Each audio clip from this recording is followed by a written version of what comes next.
الله الرحمن الرحيم. الحمد لله رب العالمين والعاقبة للمتقين والصلاة والسلام على أشرف الأنبياء والمرسلين. أما بعد فأعوذ بالله من الشيطان الرجيم. بسم الله الرحمن الرحيم. فإذا جاء أجلهم لا يستأخرون عنه ساعة ولا يستقدمون. صدق الله العظيم. ناظرین کرام، السلام علیکم ورحمۃ اللہ وبرکاتہ۔ پروگرام جستجو میں دل کی اتھا گہرائیوں سے میں آپ میں سے ہر ایک کو خوش آمدید کہتا ہوں۔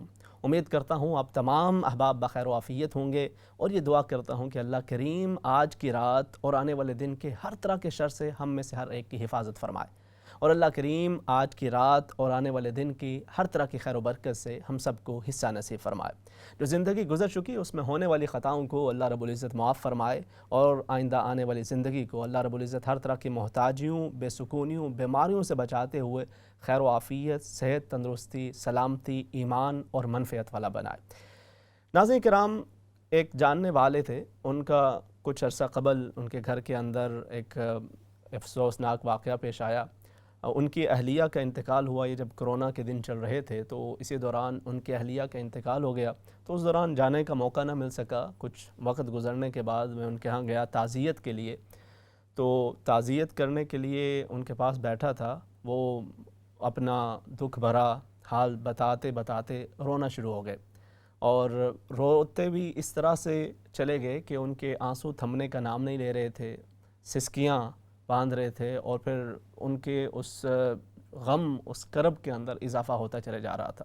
ایسا کم ہی لوگوں کو، خاص طور پہ مردوں کو اس طرح کم ہی روتے ہوئے دیکھا تھا۔ تو میں ان کو دلاسا دینے کی کوشش کر رہا تھا، اور ساتھ بتا رہا تھا کہ جی یہی ایک زندگی کی ایک حقیقت ہے، ہر انسان کو جانا ہوتا ہے۔ مختلف جو ہمارے ہاں اگلے کو تسلی دینے کے لیے الفاظ کہے جاتے ہیں، اور اس کی حوصلہ افزائی کے لیے، اور اس کے دکھوں کا مداوع کرنے کے لیے، اس کے غم کے اوپر مرہم اور اس کے غم کے اندر افسوس اور اس کو ہمت دینے کے لیے جو بھی الفاظ ممکن تھے وہ میں اسے کہتا چلا جا رہا تھا۔ پھر اس نے روتے روتے اچانک چپ ہو کے کہا کہ امام صاحب، بات یہ نہیں ہے، میں اس لیے نہیں رو رہا کہ میں نے اپنی بیوی کو کھویا ہے، یقیناً یہ بھی ایک دکھ ہے، غم ہے، مگر مجھے دکھ، غم اور درد اس بات کا ہے کہ میں خود کو اپنی بیوی کا قاتل سمجھتا ہوں۔ میں سمجھتا ہوں کہ میرا اس کے اس دنیا سے جانے کے اندر ہاتھ ہے، اور میں اس کا ذمہ دار ہوں۔ میں نے کہا جی وہ کیسے؟ کہنے لگے کہ اس شام میرا اور بیوی کا جھگڑا ہوا، اور ہماری آپس کے اندر اونچ نیچ ہوئی، کچھ ہم نے دونوں نے ایک دوسرے کو غصے کے اندر بہت ساری باتیں کہہ دیں، اور پھر اسی ناراضی کے عالم کے اندر ہم سونے کے لیے چلے گئے۔ اگلی صبح بچے آ کے مجھے جگاتے ہیں اور رو رہے ہیں، چیخ رہے ہیں کہ ہم ماما کو جگا رہے ہیں لیکن وہ اٹھ نہیں رہی۔ تو میں دوڑتے ہوئے گیا، جا کے دیکھا تو وہ ہمیشہ کے لیے جا چکی تھی۔ اگر میں اس شام اپنی انا کی قربانی دے کر سلو کر لیتا اور سونے سے پہلے اپنی بیوی کو منا لیتا تو شاید آج وہ ہمارے ساتھ موجود ہوتی۔ میں نے انہیں کیا کہا یہ میں آگے چل کے آپ کو بتاتا ہوں، لیکن اکثر و بیشتر ہمارے ساتھ ایسا ہوتا ہے کہ جب ہمارا کوئی عزیز، کوئی رشتہ دار، کوئی جاننے والوں میں سے جب انتقال کر جاتا ہے تو ہم اس طرح کے مختلف گلٹ کا شکار ہو جاتے ہیں۔ والد صاحب کا انتقال ہوا، اگر گھر کے اندر ہی وہ فوت ہوئے تو یہ گلٹ کہ کاش انہیں ڈاکٹر کے پاس لے جاتے۔ میں کہہ بھی رہا تھا والد صاحب سے، لیکن وہ انکار کر رہے تھے۔ کاش میں نے تھوڑا اصرار کیا ہوتا، تھوڑا انہیں مجبور کیا ہوتا اور ہاسپٹل کے اندر لے جاتے۔ اگر ایک ہاسپٹل میں تھے تو بہت سارے لوگ کہہ رہے تھے کہ یہ ہاسپٹل اتنا اچھا نہیں ہے، کسی پرائیویٹ ڈاکٹر سے چیک اپ کروا لیا ہوتا، کسی دوسرے ہاسپٹل کے اندر لے گیا ہوتا تو شاید وہ بچ جاتے۔ یہ میری سستی کی وجہ سے، میری کوتاہی کی وجہ سے اب والد صاحب ہمارے درمیان موجود نہیں ہیں۔ والدہ صاحبہ اس دن کہہ رہی تھی کہ میرا جی نہیں کر رہا کہ میں یہ دوائی کھاؤں، یہ دوائی مجھے راس نہیں آ رہی، میں نہیں چاہتی کہ اسے کھاؤں، لیکن میں اصرار کرتا رہا کہ ماں جی ڈاکٹر نے کہا ہوا ہے کہ بلا ناغہ آپ نے اس دوائی کو کھانا ہے ورنہ اس کا فائدہ نہیں ہوگا، تو آپ دوائی ضرور لیں۔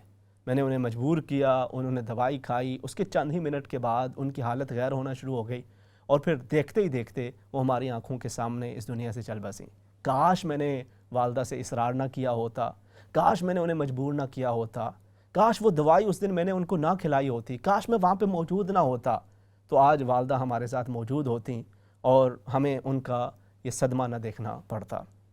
وہ ہمیشہ میری اور میرے بچوں کی لک آفٹر کرتی تھی، ہمیشہ گھر کی ساری ذمہ داریوں کو اس نے سنبھالا ہوا تھا، اور گھر کو ہر طرح سے بنا کے سنوار کے رکھا ہوا تھا، گھر کی تمام ضروریات وہ صبح و شام پوری کرتے چلی جا رہی تھی، مجھے پتہ ہی نہیں چلا کہ کب اسے کینسر ہو گیا تھا۔ کاش ہم اس کا پہلے اندازہ کر پاتے اور میں اپنی بیوی کو لے کے ہاسپٹل چلا جاتا، چیک اپ کروا لیتا۔ پہلے بھی 2-3 مرتبہ اس کی صحت خراب ہوئی تھی، لیکن اصرار کے باوجود اس نے کہا کہ ڈاکٹر کے پاس جانے کی ضرورت نہیں، یہ ہلکا پھلکا بخار ہوتا رہتا ہے، یہ درد تکلیف ہو جاتی ہے، میں یہ 2-4 گولیاں کھا لوں گی تو خود بخود 2-4 دنوں کے اندر ٹھیک ہو جاؤں گی، اور وہ ٹھیک بھی ہو جاتی رہی۔ لیکن جب ہم نے ایک موقع کے اوپر جا کے ٹیسٹ کرایا، چیک اپ کرایا، تو تب تک بہت دیر ہو چکی ہوتی۔ کاش میں اتنا سست نہ ہوتا، کاش میں نے پہلے چیک اپ کرا لیا ہوتا تو آج میرے بچوں کی ماں میرے ساتھ موجود ہوتی اور ہمیں اس کا یہ دکھ نہ دیکھنا پڑتا۔ میرے ہسبینڈ بہت ہی اچھی طرح سے ہماری لک آفٹر کر رہے تھے، زندگی بڑے اچھے طریقے سے گزر رہی تھی۔ اس دن وہ تھکے ہارے گھر پہنچے تھے، لیکن میں نے اصرار کیا کہ نہیں، آپ نے ابھی جانا ہے اور فلاں دکان سے جا کر فلاں چیز خرید کے لانی ہے، فلاں کام آپ نے ابھی کرنا ہے اور ضرور کرنا ہے۔ وہ گاڑی لے کے نکلے اور تیزی کے اندر شاید وہ گئے اور ان کا ایکسیڈنٹ ہو گیا۔ کاش میں اس دن اصرار نہ کرتی، کاش میں اس دن ان کو مجبور نہ کرتی، کاش میں اس دن ان کو جانے کے لیے بار بار نہ کہتی تو وہ ایکسیڈنٹ نہ ہوتا، وہ نہ جاتے، ایکسیڈنٹ نہ ہوتا، وہ آج ہمارے ساتھ موجود ہوتے اور ہم ہنسی خوشی کے ساتھ اپنی زندگی گزار رہے ہوتے۔ کاش میں نے اپنے بیٹے کو وہ گاڑی، وہ بائک نہ لے کے دی ہوتی۔ سارے کہہ رہے تھے کہ بچے خراب ہو جاتے ہیں، صحیح طرح سے نہیں چلاتے گاڑیاں، لیکن بیٹے کی خوشی اسی کے اندر تھی۔ وہ اصرار کر رہا تھا کہ میرے باقی دوستوں کے پاس بھی تو گاڑیاں ہیں، وہ بھی تو گاڑیاں چلا رہے ہیں، تو اگر میرے پاس بھی ہو گئی تو کیا قیامت آ جائے گی، تو آپ مجھے لے کے دیں۔ تو اس بچے کی خوشی کی خاطر، اس کے اصرار کی وجہ سے اسے گاڑی لے کر دے دی تھی ہم نے۔ کاش گاڑی نہ لے کے دی ہوتی، کاش یہ بائک نہ لے کے دی ہوتی، کاش فلاں ماڈل کی گاڑی لے دیتے، وہ اس کی باڈی ذرا بہتر ہے، وہ زیادہ مضبوط گاڑی تھی، کاش وہ گاڑی لے دیتے۔ چھوٹی سی ایک ایکسیڈنٹ ہوا، چھوٹی سی ٹکر لگی اور میرا بیٹا وہیں پہ اپنی جان سے ہاتھ دھو بیٹھا۔ کاش اس رات اسے جانے سے روک دیا ہوتا، وہ دوستوں کے ساتھ جا رہا تھا اور ہم اس کو روک پاتے، لیکن ہم نے نہیں روکا، ہم نے اپنے بچے کی لک آفٹر نہیں کی، اس کو روک دیتے تو شاید وہ آج ہمارے ساتھ موجود ہوتا۔ ناظرین کرام، جب بھی کوئی ہمارا عزیز دنیا سے جاتا ہے، اپنوں میں سے کسی کا انتقال ہوتا ہے، تو اس کے بعد ہماری بسا اوقات یہ کیفیت ہوتی ہے، ہم ایک گلٹ فیل کرتے ہیں۔ اب وہ صاحب بھی مجھے یہ کہنے لگے کہ مرتے دم تک مجھے یہ گلٹ ہمیشہ رہے گا کہ میں نے اپنی وفا شعار بیوی کو قتل کیا ہے، اس کی وفات کے اندر، اس کی موت کے اندر میرا بھی ہاتھ ہے۔ میں نے ان صاحب سے یہ پوچھا، یہ بتائیے کہ اس سے پہلے بھی کبھی آپ کا جھگڑا ہوا تھا اپنی بیوی کے ساتھ؟ کہتے ہیں جی گھروں کے اندر ہوتے رہتے ہیں جھگڑے، پہلے بھی کئی بار ہوتے رہے جھگڑے، تو 4 دن ناراضی رہتی، اس کے بعد پھر ہم اپنے بچوں کے ساتھ ہنسی خوشی زندگی گزار رہے ہوتے۔ تو میں نے کہا آخر آپ پھر یہ کیوں سمجھتے ہیں کہ آپ کے اس جھگڑے ہی کی وجہ سے وہ اس دنیا سے گئی ہیں؟ اگر یہی بات ہوتی تو جیسے آپ بتا رہے ہیں کہ پہلے بھی یہ جھگڑے ہوتے رہے تو وہ کب کی جا چکی ہوتی؟ اگر آپ کا جھگڑا ہی ان کی موت کا ذمہ دار تھا، آپ کا جھگڑا اور آپ کی ناراضی یہ ان کی موت کی ذمہ دار نہیں ہے۔ آپ خود کو ان کا قاتل تصور کر کے خود کو اذیت مت پہنچائیں۔ حقیقت تو یہ ہے کہ اللہ رب العزت نے ہمیں بتا دیا کہ ان الساعۃ لآتیۃ لا ریب فیہا، موت کا ایک وقت مقرر ہے اور اس نے اس وقت آ کے رہنا ہے، انسان کچھ بھی کر لے۔ کتنے ہی لوگ اپنی بیویوں کو شہزادیوں کی طرح رکھتے ہیں، ہر طرح کے آسائش، ہر طرح کا آرام موجود ہے، مگر وہ پھر اسی حالت کے اندر اس دنیا سے چلی بھی جاتی ہیں۔ اسی طرح کتنے ایسے نوجوان بچے، ماؤں کے جگر کے ٹکڑے کہ جو سونے کا نوالا منہ میں لے کے پیدا ہوتے ہیں، ہر طرح کی آسائشیں ان کو میسر ہوتی ہیں، ہر طرح کی سکون، ہر طرح کا مال دولت اور ہر طرح کے ناز و نعم کے ساتھ وہ پل رہے ہوتے ہیں، مگر جب وقت پورا ہو جاتا ہے تو انہیں جانا ہوتا ہے۔ فَإِذَا جَاءَ أَجَلُهُمْ لَا يَسْتَأْخِرُونَ عَنْهُ سَاعَةً وَلَا يَسْتَقْدِمُونَ۔ جب وقت پورا ہو جاتا ہے تو اس دنیا سے جانا پڑتا ہے، بہانہ کچھ بھی بنے، لیکن اس کے اندر آپ کی کوئی ذمہ داری نہیں ہوتی۔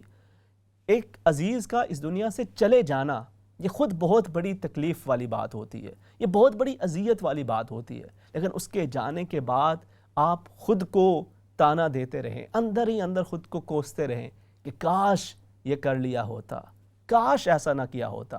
Only if I have done this, only if I haven't done this۔ تو آج میرا بیٹا، میرا خاوند، میرے والد صاحب، میری والدہ، میرا بیٹی، میرا بیٹا ہمارے ساتھ موجود ہوتے۔ آپ یہی سوچ سوچ کے اپنی ساری زندگی خود کو کرب کے اندر مبتلا کیے رکھتے ہیں، جبکہ اس چیز پہ آپ کا کوئی اختیار ہی نہیں ہوتا۔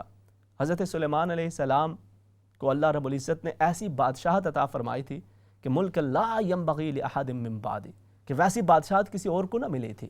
اللہ رب العزت نے آپ کے تابع ہر چیز کو کیے ہوئے تھا، اور اس وقت مختلف پرندے وہ آپ کی تلاوت کو سننے کے لیے موجود ہوا کرتے، آپ کے ایک اشارے پہ وہ سر تسلیم خم کر دیا کرتے تھے، اور اسی طرح سے جنات آپ کے تابع ہوا کرتے تھے، اور مختلف اللہ رب العزت نے آپ کو بڑی شان بڑی عظمت سے نواز رکھا تھا۔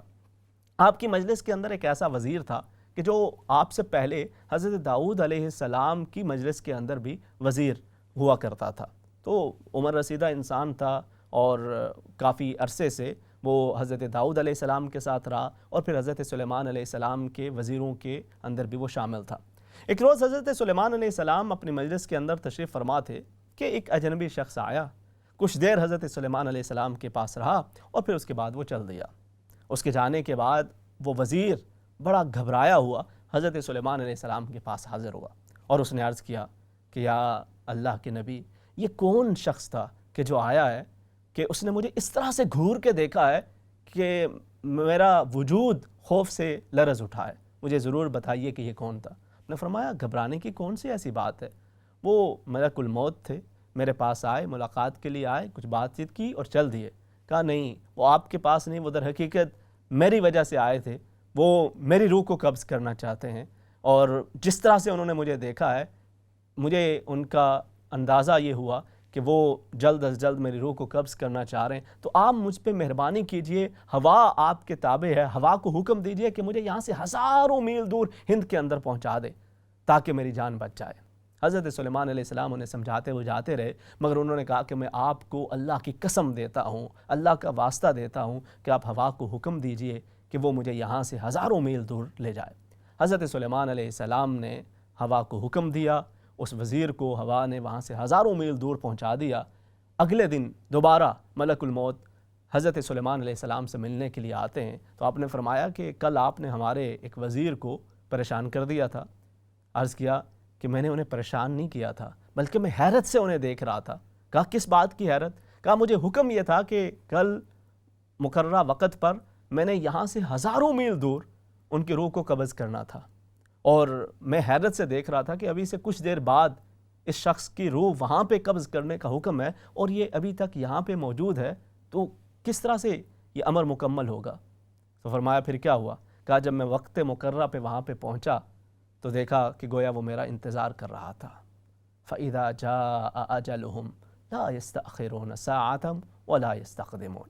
جب وقت مقررہ پورا ہو جاتا ہے تو پھر کسی قسم کی مہلت نہیں ہوتی۔ آپ چاہے کچھ بھی کر لیں، آپ اپنے عزیزوں کی خاطر، اپنے رشتہ داروں کی خاطر آپ اپنی پوری کوشش کرتے ہیں، آپ اپنے والد صاحب کو بچانے کے لیے، اپنی والدہ کو بچانے کے لیے، اپنے ہسبینڈ کو بچانے کے لیے، اپنی وائف کو بچانے کے لیے، اپنے بیٹے بیٹیوں میں سے جو بیمار ہوں ان کو بچانے کے لیے، پوتے پوتیوں نواسے نواسیوں میں سے کوئی بیمار ہو اسے بچانے کے لیے آپ پوری کوشش کرتے ہیں، لیکن موت اور حیات میرے اور آپ کے ہاتھ میں نہیں ہے، یہ اس رب کے ہاتھ میں ہے کہ جس نے یہ فرمایا کل من علیہا فان وَيَبْقَى وَجْهُ رَبِّكَ ذُو الْجَلَالِ وَالْإِكْرَامِ۔ ہر چیز نے فنا ہو جانا ہے، چاہے کوئی زمین و آسمان پہ حکومت قائم کر لے، چاہے کوئی سارے دنیا کے خزانے جمع کر لے، چاہے کوئی طب حکمت کے اعلیٰ ترین درجے پہ پہنچ جائے، جس کو ہر طرح کی دانائی حاصل ہو جائے، چاہے کوئی زمین کی تہوں کے اندر جا کے چھپ جائے یا اونچے پہاڑوں میں سے کسی اونچے پہاڑ پہ چلا جائے، جب اس کا آخری وقت آئے گا اسے اس دنیا سے جانا ہوگا۔ آپ اپنے عزیز کی موت کے اندر کسی قسم کے کوئی ذمہ دار نہیں ہے۔ اگر کوئی آپ کا عزیز، کوئی رشتہ دار بھی آپ کو آ کے یہ بات کہتا ہے کہ کاش آپ اس کو فلاں ہاسپٹل کے اندر لے جاتے، وہ دوسرا ڈاکٹر بہت اچھا تھا اس کے پاس لے جاتے تو بچت ہو جاتی، یہ تو ایسا ہی ڈاکٹر ہے کہ جو بھی اس کے پاس گیا وہ بچا نہیں ہے، یہ ہاسپٹل تو اتنا اچھا نہیں تھا، آپ نے اس کو یہاں پہ لا کے اس کی زندگی کو خراب کیا آپ نے۔ وہ چاہے آپ کو کسی بھی طرح سے یہ باور کرا رہا ہو کہ آپ اس کے ذمہ دار ہیں، یا آپ کے دل کے اندر خود یہ خیال آ رہا ہو، آپ خود کو گلٹی فیل کر رہے ہو، تو آپ ہمیشہ یہ یاد رکھیں کہ آپ کا اس کے اندر کوئی اختیار نہیں ہے۔ نبی کریم صلی اللہ علیہ وسلم نے ارشاد فرمایا فَإِنْ أَصَابَكَ شَيْءٌ، اگر آپ کو کوئی مصیبت پہنچے، بسا اوقات مصیبت کسی اور بھی حوالے سے ہوتی ہے، کبھی کام کاج کے اندر نقصان ہو جاتا ہے، کبھی کوئی گاڑی کا ایکسیڈنٹ ہو جاتا ہے، کبھی کسی بچے کو چوٹ لگ جاتی ہے، تو تب بھی ہماری بسا اوقات یہی کیفیت ہوتی ہے کہ یہ میری وجہ سے یہ ہوا ہے، اگر میں نے یہ کیا ہوتا تو یہ ایکسیڈنٹ نہ ہوتا، اگر میں یہ نہ کرتے تو یہ نقصان نہ ہوتا۔ یہ ہم شروع کر دیتے ہیں سوچنا، اور پھر خود کو مزید اذیت دیتے ہیں۔ نبی کریم صلی اللہ علیہ وسلم نے ارشاد فرمایا ان اصابک شیء، اگر آپ کو کوئی نقصان پہنچے فلا تقول، پھر یہ مت کہو کہ کاش میں نے ایسا کیا ہوتا تو یہ ہو جاتا وہ ہو جاتا۔ فرمایا فإن لو تفتح عمل الشیطان، یہ جو لو کا لفظ ہے کہ کاش یہ ہوتا، کاش یہ نہ ہوتا، کاش میں یہ کر لیتا، میں نے یہ نہ کیا ہوتا، اگر میں یہ کر لیتا، اگر میں یہ نہ کرتا تو یہ ہو جاتا وہ ہو جاتا۔ فرمایا یہ جو اگر، یہ لو کا جو لفظ ہے، یہ کاش، یہ اگر، یہ اس جیسے الفاظ، یہ شیطان کے دروازوں کو کھولتے ہیں، اور شیطان پھر انسان کے دل و دماغ سے کھیلتا رہتا ہے۔ اپنے عزیز کی موت کا دکھ کیا کم تھا کہ اس کے بعد انسان خود کو یوں بھی اذیت پہنچائے کہ اس کی وفات کا ذمہ دار خود کو ٹھہراتا رہے۔ آپ نے جتنا اپنے عزیز کو بچانے کے لیے کیا وہ مور دین انف تھا، اگر آپ اس سے 1000 گنا زیادہ بھی کرتے اور اس کا وقت آ چکا ہوتا تو آپ اس کو کبھی بھی نہ بچا پاتے۔ یہ تو پہلی چیز ہے، اگر جب کسی شخص کے عزیز کا انتقال ہو جائے تو وہ خود کو گلٹی فیل نہ کرے، خود کو ملامت نہ کرے کہ اس کی کسی قسم کی کمی کوتاہی کی وجہ سے وہ عزیز اس دنیا سے گیا ہے۔ اس کے بعد جو اگلی فیلنگ ہوتی ہے جو انسان کے لیے بڑی تکلیف دہ ہوتی ہے، وہ تنہائی کی فیلنگ ہوتی ہے۔ اگرچہ آپ اپنے بچوں کے درمیان موجود ہیں، اگرچہ آپ کے ارد گرد رشتہ داروں کا میلہ لگا ہوا ہے، اگرچہ آپ کے پاس دوست احباب آ رہے ہیں۔ مجھے یاد ہے کہ ایک مرتبہ ایک سسٹر کہنے لگیں کہ مجھے آج بڑا دکھ ہوا ہے۔ میں کہا کس بات کا دکھ؟ کہتے ہیں کہ جب سے والد صاحب کا انتقال ہوا ہے، میں صبح ناشتے سے لے کر رات والدہ کے سونے تک کوشش کرتی ہوں کہ زیادہ سے زیادہ وقت ان کے ساتھ گزاروں۔ دیگر بہن بھائی بھی پوری کوشش کرتے ہیں، والدہ کے لیے کوئی کھانے پینے کی چیزیں لے آئے، کبھی ان کو باہر شاپنگ کے لیے لے گئے، کبھی ادھر گئے کبھی ادھر گئے۔ تمام تر کوششوں کے باوجود اگلے دن والدہ یہ کہہ رہی تھیں کہ میں تو بڑی لونلینس فیل کرتی ہوں، بڑی لونلی فیل کرتی ہوں اور بڑی تنہائی محسوس کرتی ہوں۔ تو مجھے اس بات کا بڑا دکھ ہوا کہ ہم نے اپنے سارے کاموں کو پیچھے کر کے اپنی والدہ کو اس قدر اہمیت دے رکھی ہے کہ ان کے لیے زیادہ سے زیادہ وقت گزارنے کی کوشش کرتے ہیں، پر اس کے باوجود وہ کہتی ہیں کہ وہ تنہا محسوس کرتی ہیں۔ یہ جو تنہائی ہوتی ہے، یہ جو لونلی فیلنگ ہوتی ہے، یہ ڈیفرنٹ ہے اس سے۔ اس کا لوگوں کے ساتھ ہونا، لوگوں کا موجود ہونا، اس کے ساتھ کوئی لینا دینا نہیں ہوتا۔ یہ وہ شخصیت، وہ بیٹا، وہ بیٹی، وہ خامند، وہ وائف کہ جس کے ساتھ زندگی کے کئی سال بیتے ہوتے ہیں، اس کا ایبسنس، اس کی غیر موجودگی وہ انسان کی نیندوں کو اڑا دیتی ہے، وہ اس کو تنہا کر دیتی ہے، وہ اس کے لیے تکلیف اذیت کا باعث ہوتی ہے۔ And we have to understand کہ ایز اے ہیومن بینگ وہ جس پروسیس سے گزر رہے ہیں اس کے اندر وہ لونلی فیل کرتے ہیں۔ اب اس کیفیت کے اندر آپ کا طرز عمل کیا ہونا چاہیے؟ سب سے پہلے آپ اس ریالٹی کو ایکسیپٹ کریں کہ ہاں اب میں تنہا ہو چکا ہوں، خاص طور پہ اس ساتھی کے حوالے سے جو میرا شریک حیات تھا یا جو میری شریکہ حیات تھی، ان کے ساتھ جو میری زندگی کا سفر تھا، جو میرے معاملات تھے، یقیناً وہ دوبارہ اب اس طرح سے حاصل نہیں ہو سکتے، ان کی کوئی حالت موجود نہیں ہے۔ اس کمی کو آپ نے ایکسیپٹ کرنا ہے اور پھر آپ نے اس کمی کو اپنی اسٹرینتھ بنانا ہے۔ کس لیے؟ اپنی ذات کے لیے، اپنے بچوں کے لیے، اپنے دیگر رشتہ داروں کے لیے۔ آپ خود کو ذرا اس طرح سے دیکھیے کہ اگر آپ تنہائی کے اندر بیٹھے ہیں، ہمہ وقت اداس بیٹھے ہیں اپنے اس عزیز کے لیے کہ جو اس دنیا سے جا چکا ہے، اگر وہ موجود ہوتا اور آپ کو اس حال میں دیکھتا تو کیا وہ خوش ہوتا؟ یقیناً نہیں۔ تو آپ کو یہ کرنا ہے کہ وہ تنہائی کی کیفیت، وہ دکھ، وہ درد آپ کے دل کے اندر اگرچہ موجود ہے، مگر آپ نے اس کو اپنی طاقت بنانا ہے۔ کس لیے؟ کہ تاکہ آپ خود کو بہتر رکھ سکیں۔ یہ زندگی، یہ جان جو آپ کے پاس ہے، یہ آپ کی نہیں ہے، یہ آپ کے پاس آپ کے رب کی امانت ہے۔ اور اللہ رب العزت ارشاد فرماتا ہے وَلَا تُلْقُوا بِأَيْدِيكُمْ إِلَى التَّهْلُكَةِ، خود کو نقصان مت پہنچاؤ۔